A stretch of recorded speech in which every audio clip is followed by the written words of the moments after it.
अस्सलाम वालेकुम व्यूअर्स, क्या हाल है जी। मैं उम्मीद कर रहा हूँ कि हम दोस्त खैरियत से होंगे और भी ठीक ठाक भी होंगे। बचपन से मेरा सपना था ज़िंदगी में कि कोई ऐसा मिले जिसे पाकर मैं सब कुछ भूल जाऊँ। पर एक दिन मुझे मोबाइल मिल गया। एक वक्त था कि जब मोबाइल गिर जाता था तो बैटरी बाहर आ जाती थी। अब अगर मोबाइल गिर जाए तो कलेजा बाहर आ जाता है।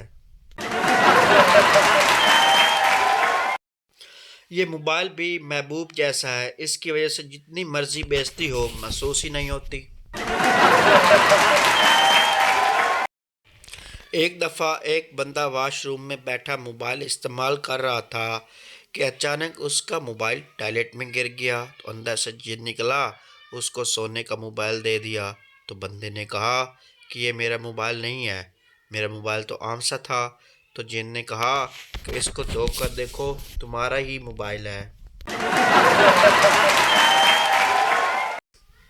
गरीबी की भी कोई हद होती है।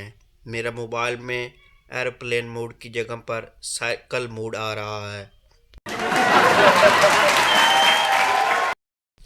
लंबी रातें आ रही हैं, मोबाइल में ट्रैक्टर की बैटरी लगवा लें। वैसे तो हम इज्जतदार लोग हैं, लेकिन ये मोबाइल बहुत बेइज्जत करवाता है। मेरा तो नेट भी सही नहीं चलता, चक्कर क्या खाक चलेगा। मोबाइल का कोई दरवाज़ा नहीं, मगर फिर भी घर वाले कहते हैं घुस गया ना मोबाइल में। शादी तो ऐसी लड़की से करोगा जिसे टच मोबाइल और मेकअप का पता ही ना हो। दुनिया की हर चीज़ से दिल उठ गया है, मगर मजाल है मोबाइल से दिल उठ जाए। मोहब्बत में नाकामी के अलावा कुछ नहीं, मैंने खुद 14-15 बार करके देखी है। अजीब सी हालत है तेरे जाने के बाद, मुझे भूख नहीं लगती कुछ खाने के बाद। लड़की के जुस्तजू में क्यों फिर रहा है प्यारे, इतना अजीम हो जा कि लड़की तुझे पुकारे।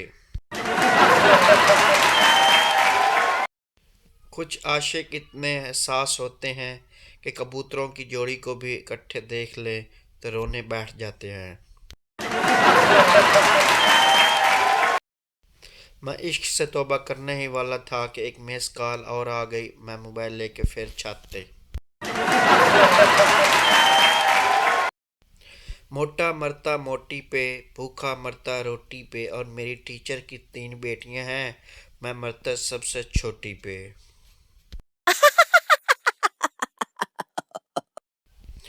तेरी मोहब्बत को ऐसे संभाल के रखा है मैंने, जैसे टूटा हुआ बाजू लोग सीने से लगाए फिरते हैं।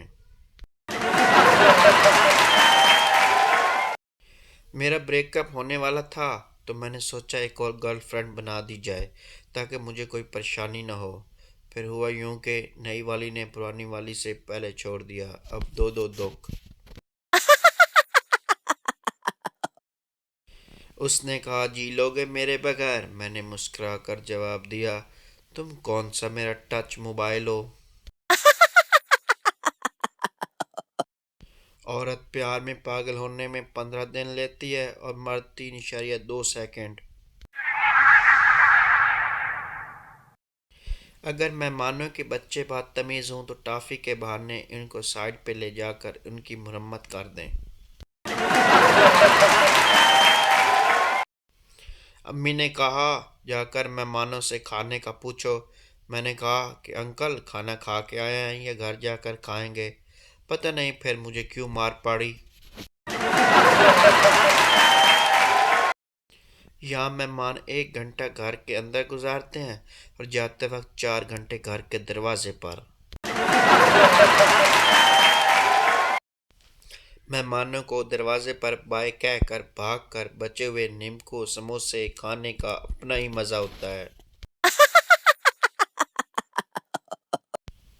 लस्सी आप पीते नहीं, चाय हम पिलाते नहीं, रोटी का टाइम नहीं, फास्ट फूड मिलती नहीं, बोतल का मौसम नहीं, आप बताएं कि क्या खिदमत करें। आपका अगर आप मेहमान होते क्या जवाब होता? उसने कहा, मेरे कानों में कुछ मीठा बोलो। मैंने भी कह दिया, गुलाब जामुन ते बर्फ़ी। दोस्तों, मेरी वीडियो पसंद आई है तो मेरे चैनल को सब्सक्राइब करें, घंटी के बटन को दबाएं।